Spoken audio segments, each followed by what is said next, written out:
بێگومان ما عفرین جبیر نکریه ام جبیر ناکن جی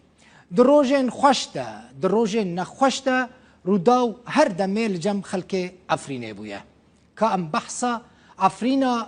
د سالین در باس بویده بکن گرافیک مجوره آماده کریه ایرشا ترکیه یا بناو اپراسیون شاخ زیتونه لدجی هرما عفرینه یا روجاوای کردستان هات انجام دان و اپراسیونه 20 ماه 2018 دست بکر پشتی شر و پفچونین گلکی گران و 58 روزان دریش کر لدجی یپگه روزا 18 ماه سیان 18 آذار 2018 ارتشا ترکیه و چکدارین وین تندرو کنها وک تروریستین بناف کرن این اپوزیسیون سوری در باسی باجار عفرینه بون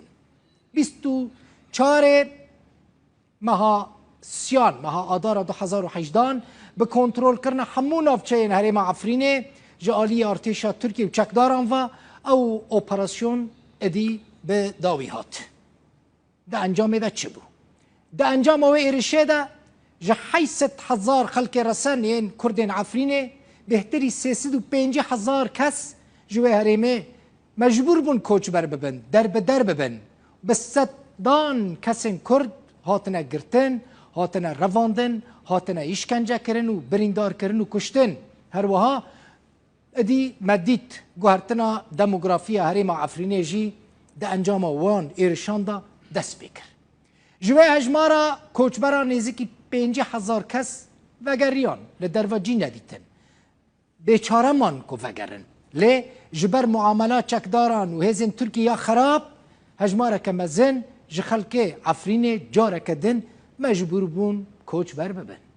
لگوری آمار ناوندا بلگه کرنا بن پیکرنان لباکور سوری رجای کسین کرد این عفرینه کل ناوا مالین خوامان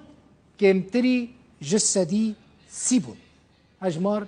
هجمار کردان العفرینه گلکی کم بو بزانبون چکداران ظلم لکردان کرن جبو کرد جهرمین خود درکون برون ولشونوان عربين وك ادلبوا دفرين دن ورن بجي كرن ولاتين كرد ان هريما عفرينه جبر و إيرشا تركيا وچكداران لنافچين در دورا هريما خواه يعني هريما عفرينه كوچ بربون بتايبتي لنافچه شهبا لتل رفعت و 12 گندن سر به عفرينه و لدر دورا نوبل و زهرا و شيراوا يعني چيای ليلونه شيراد بيجن و لکامپن وک سردم فافین برخدان شهبا عفرین و چند کامپو دورین دن این جدا کرد لوان دران بجیبون حتی نهاجی لوان دران دمینن لی روشوان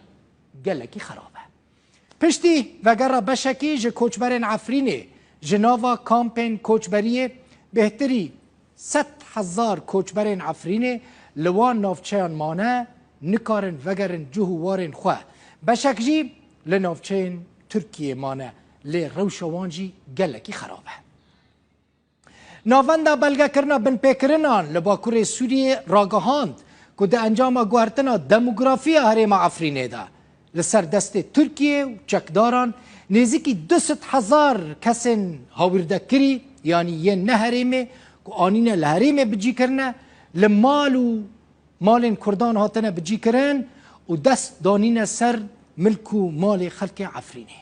هر وها هجمارا کردین عفرینه کل سر دست هیزین ترکیه و گروپین چکدارین تندرو جه سال 2018 و هاتنه گرتن گهشتی 2500 کسین که دبن اشکنجه دا جی هاتنه کشتن هجمارا وان بهتری 55 کسانه هموجی کردین عفرینه نه لگوری زانیارین تایبت جعفرین هجمارا کسین کجبر ایرشا ترکیه و گروپین چکدار جان خوش دستانه هاتنه کشتن یان جی واندا بونه به سر و شون بونه در دورا 5,000 کسیه لی ریو بریا خسر دبیجه هجمارا وان کسین که هاتنه کشتن واندا کرن و به سر و شون مانه بهتری 3,000 کسه اف بو روشا عفرینه دوان 2 سالین داویه ده اون دبینن يعني ظلم و زورك قالك مازن لخلق عفرينه تاكرن هم جی آلی چکداران و هم جی آلی هزین ترکیه و جبرکو هزین ترکیه و داره کنترل دکه حتی نها او کسی ظالم که ظلم لخلق عفرینه کرنه نهاتنا محاسبه کرن یعنی محکمه کرن یعنی گرتن